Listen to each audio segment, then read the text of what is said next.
Krishna classes में आपका बहुत बहुत स्वागत है। इस वीडियो में हम बीए 5th सेमेस्टर के पेपर फर्स्ट की यूनिट फर्स्ट के इम्पोर्टेंट ऑब्जेक्टिव क्वेश्चंस क्लियर करेंगे। पेपर फर्स्ट है हमारा classical literature and history of English literature. इस पेपर फर्स्ट की यूनिट फर्स्ट का नाम है हमारी का हिस्टोरिकल बैकग्राउंड। तो इस हिस्टोरिकल बैकग्राउंड का फर्स्ट टॉपिक है द एपिक। तो एपिक के क्वेश्चंस क्लियर करेंगे। इस यूनिट में हमारी में टॉपिक है, हम आपको ओरली एक बार बता देते हैं। The epic, birth of tragedy, comedy and tragedy in classical drama. Next है Athenian city state and literary cultures in Augustan Rome. ठीक है, तो इस तरह से ही हमारा, अगर हम एक ही वीडियो में सारे क्वेश्चंस आपको प्रोवाइड करते हैं तो बहुत क्वेश्चन होंगे और बहुत लंबा वीडियो होगा। तो इसलिए इसमें 5 टॉपिक्स हैं, तो 5 ही वीडियोस में अपलोड करूँगी इसकी। तो second, third and fourth unit के ऑब्जेक्टिव टाइप क्वेश्चंस अपलोड कर चुकी हूँ मैं। तो देखेंगे फर्स्ट क्वेश्चन क्या है। एन एपिक इज, एपिक होता है, एपिक क्या होता है, एक minute. An epic is, epic होता है, तो एपिक क्या होता है। एपिक की डिस्क्रिप्टिव टाइप वीडियो में दे चुकी हूँ आपकी, तो उसमें मैंने सब कुछ क्लियर आपको समझाया है। ए लॉन्ग नैरेटिव पोएम होती है based on A माइथ of legend, जो लीजेंड और माइथ पौराणिक कथा या पुराण पर आधारित जो लंबी वर्णनात्मक कविता होती है वो एपिक कहलाती है। Okay, next question. Which of the following is not a characteristics of an epic, निम्नलिखित में से कौन सी कैरेक्टरिस्टिक विशेषता एपिक की नहीं है। तो आंसर होगा इसका D, hero has super powers, hero super powers रखता है। दैट हेल्प्स हिम, जो उसकी मदद करता है। कंप्लीट हिज जर्नी, मतलब उसकी कंप्लीट जर्नी को कंप्लीट करने में, ये इसकी विशेषता नहीं होती, उसके अंदर सुपर पावर नहीं होती, ये इसकी कैरेक्टरिस्टिक्स नहीं है एपिक की। नेक्स्ट क्वेश्चन है what is an epic. First question और थर्ड क्वेश्चन सेम है लगभग, ऐसे भी दे सकता है, इस तरह से भी दे सकता है और इस तरह से भी दे सकता है पेपर में। What is an epic, epic क्या है। तो a long poem typically one derived from ancient oral traditions narrating the deeds adventures of heroic figure. Okay, एक लंबी कविता टिपिकली विशेष रूप से derived from ancient and oral traditions, प्राचीन oral tradition से जो ली गई है। नरेटिंग जो वर्णन करती है, डीड्स मीन्स कार्यों का, एडवेंचर मीन्स उपलब्धियों का, हेरोइक फिगर कोई भी वीर पुरुष होता है, वीर व्यक्ति होता है, हेरोइक साहसिक व्यक्ति होता है, उसकी एडवेंचर्स और डीड्स का जो वर्णन करती है। ऑप्शन आपका ये भी हो सकता है और उधर जो फर्स्ट क्वेश्चन में ऑप्शन था वो भी हो सकता है। ओके, आगे चलेंगे। नेक्स्ट क्वेश्चन है a continuous long comparison of two unlike things, लगातार लॉन्ग कंपैरिजन, ओके, लंबा कंपेयर टू अनलाइक थिंग्स, दो अनलाइक थिंग्स में। कैन भी हो सकता है, एज लॉन्ग एज, उतना लंबा जितना एक paragraph, some time a longer, इससे भी लंबा, मतलब एक लंबा कंपैरिजन टू अनलाइक थिंग्स में। ठीक है, वो एक पैराग्राफ जितना लंबा भी हो सकता है और उससे भी लंबा हो सकता है, वो क्या कहलाता है। ओके, तो आंसर होगा ए, एपिक मेटाफर कहलाता है, क्योंकि यहाँ कंपैरिजन की बात हुई है। ओके, नेक्स्ट क्वेश्चन है a brave and noble character, एक बहादुर और श्रेष्ठ character in an epic poem, एक एपिक पोएम में, एडमायर्ड जिसकी प्रशंसा की जाती है, फॉर ग्रेट अचीवमेंट महान उपलब्धियों के लिए, affected by the grand events, grand events के द्वारा अफेक्टेड होता है। तो इसका आंसर होगा सी, वो सी, हाँ, एपिक हीरो। वो कौन होगा, एपिक हीरो होगा, एपिक का हीरो। ओके, नेक्स्ट क्वेश्चन है स्मॉल डिस्क्रिप्टिव फ्रेज, एक छोटी सी वर्णात्मक फ्रेज यूज्ड, प्रयोग की जाती है टू कैरेक्टराइज्ड करेक्टराइज करने के लिए, विशेषता बताने के लिए, पर्सन और things.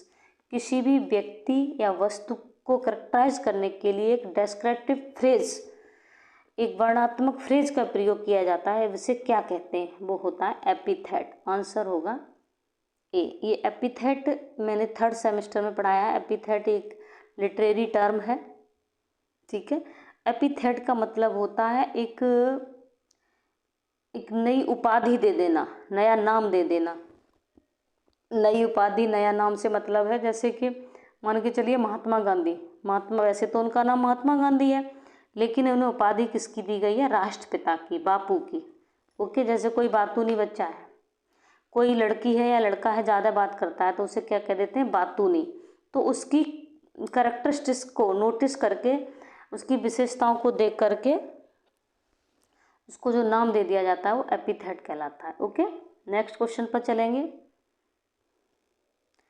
A very typical example of a kind of person और थिंग।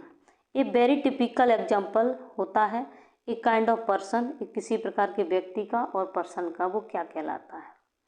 आर्केटाइप। आर्केटाइप होता है एक प्रतिरूप या आदर्श।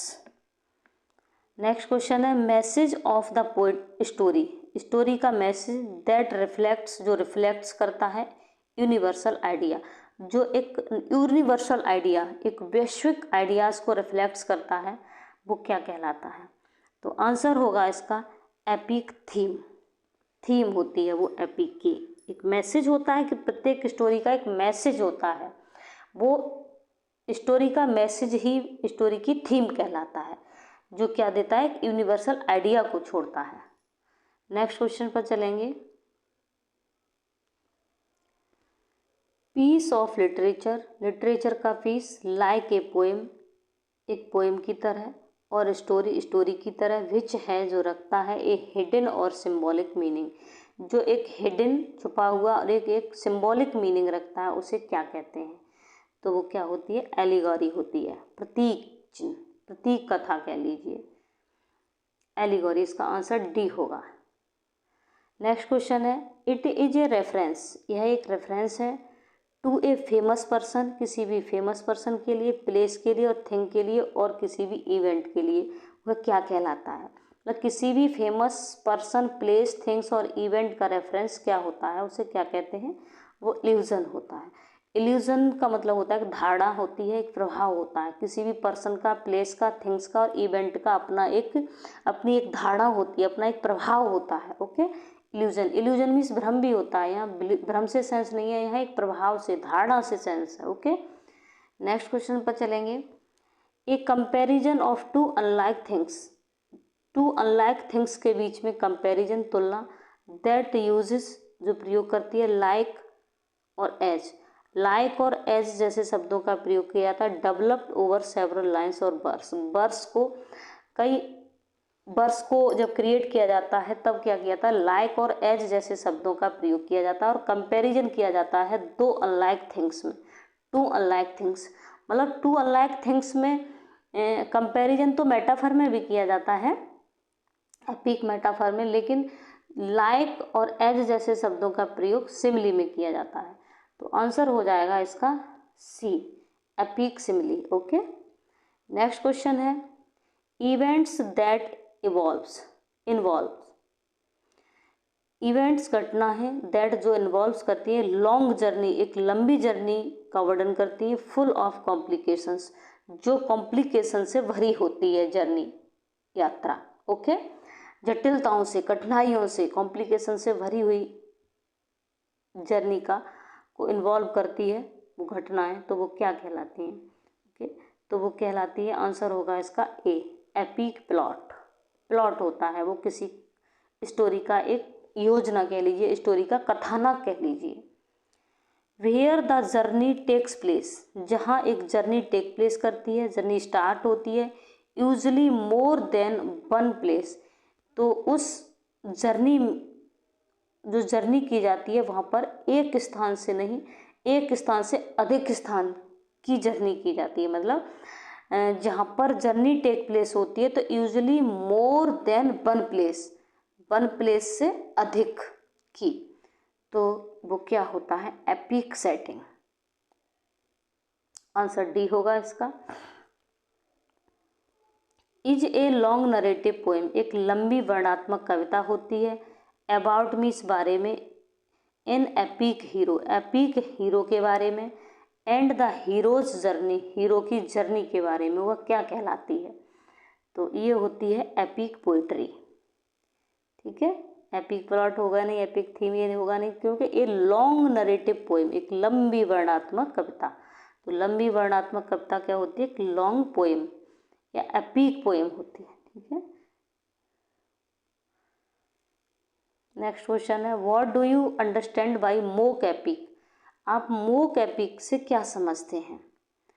तो यहाँ आंसर होगा आपका C, parody by non serious imitation of epic. Parody का मतलब होता है एक तरह से कह लीजिए हास्यजनक नकल उतारना, और नॉन सीरियस का भी मतलब ये हो गया कि जो सीरियस नहीं है, हास्यजनक है। ओके, इंटीमेशंस मीन्स नकल ऑफ एपिक, एपिक की नकल। नॉन सीरियस मतलब किसी भी एपिक की हास्यजनक नकल। ओके, वो क्या है? मोक। मोक मतलब हास्य, मोक का मतलब ही होता है हास्यपूर्ण। नेक्स्ट क्वेश्चन है what is the style of an epic, एक एपिक की स्टाइल क्या होती है? तो एक एपिक एक ग्रैंड स्टाइल रखता है। An epic should have a grand style, grand style होती है, शानदार स्टाइल होती है उसकी। तो आंसर वी होगा इसका।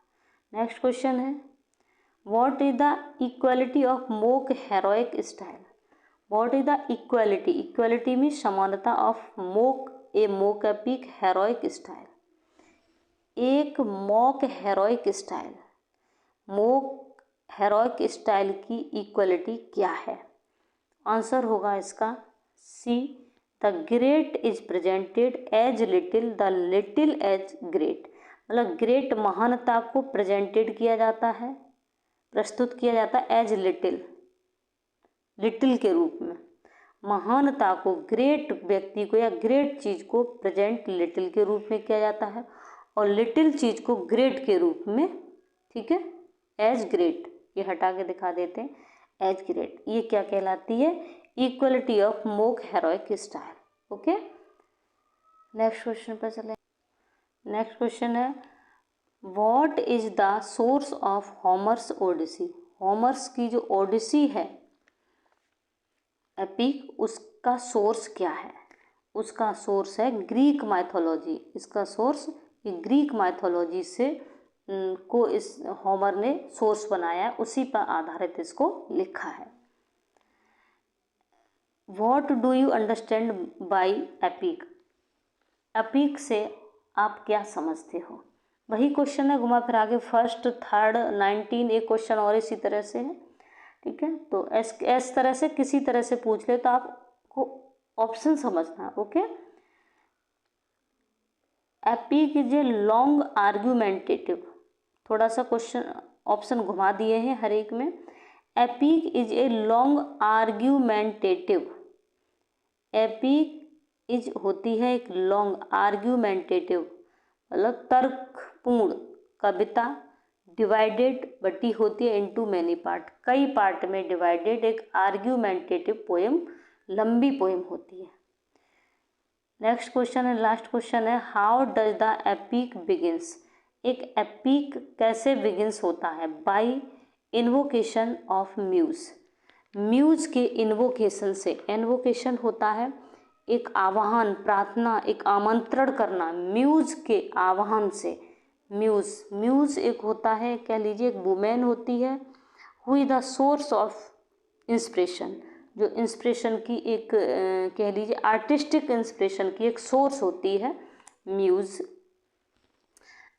उसके आह्वान से एपिक को आरंभ किया जाता है। ओके, अब इसके बाद ये हमारी यूनिट फर्स्ट जो थी हमारी हिस्टोरिकल बैकग्राउंड, इसका फर्स्ट टॉपिक क्लियर हो गया द एपिक। अब इसके बाद हमारा सेकंड टॉपिक होगा बर्थ ऑफ ट्रेजेडी, उसके मैं ऑब्जेक्टिव क्वेश्चन क्लियर डालूंगी। उसके बाद कॉमेडियन ट्रेजेडी के डालूंगी, उसके बाद एथेनियन सिटी स्टेट। इस तरह से इसकी 5 वीडियोस मैं आपको दूंगी। Okay, thank you.